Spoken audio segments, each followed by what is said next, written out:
Un'operazione portata avanti dalla Polizia Municipale di Agrigento durata un anno ha fatto luce sull'abusivismo in città relativo a 369 cartelloni pubblicitari. I grandi manifesti chiamati 3x6 che da qualche tempo sono affissi selvaggiamente sui muri e che occupano tutti gli spazi vuoti di Agrigento e frazioni. L'operazione denominata Cartellopoli ha fatto sì che gli agenti della Polizia Municipale, guidati dal comandante Cosimo Antonica, sono stati impegnati in un'articolare indagine su tutto il territorio comunale, frazioni comprese, che ha individuato strutture per la pubblicità, pannelli e tabelloni privi di autorizzazione o in difformità delle norme urbanistiche e del codice della strada. In particolare si tratta di tabelloni e pannelli delle dimensioni di 6x3 realizzati in lamiera zingata e supportati da 2 pilastri in ferro scatolare alti circa 5 metri, installati illegalmente lungo i tratti stradali e negli incroci. L'attività durata un anno nella prima fase di avvio ha visto la collaborazione dell'INPA, Istituto Nazionale Pubbliche Affissioni,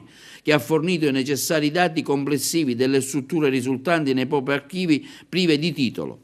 Il personale della polizia locale ha quindi avviato la preliminare localizzazione sul territorio di tutti i tabelloni abusivi, con mirati sopralluoghi e rilievi fotografici, procedendo successivamente alla capillare identificazione delle ditte titolari, attività quest'ultima alquanto articolata per l'elevato numero di strutture da verificare. Nel dettaglio i pannelli pubblicitari abusivi localizzati sono stati 369, i pannelli pubblicitari accertati e sanzionati 281, pannelli ignoti localizzati per i quali sono in corso indagini per identificare i proprietari in quanto privi di targhetta 81. A tutti i proprietari dei pannelli pubblicitari è stata elevata, ai sensi dell'articolo 21 del Codice della Strada, una contravvenzione di euro 419. Le zone controllate sono le seguenti: Contrada Fegotto, Viale Sciacia, Viale dei Fumi, Viale Dune, Viale dei Pini, Lungomare Falcone Borsellino, Piazzale Asser, Via Crone, Via Dante, Via Manzoni, Via Seneto, Via Pietro Nenni, Via Europa, Via Crispi, Via Sturzo, Via San Vito, Via De Gasperi, Via Gioieni, Via Cicerone, Via Plebiscirrea,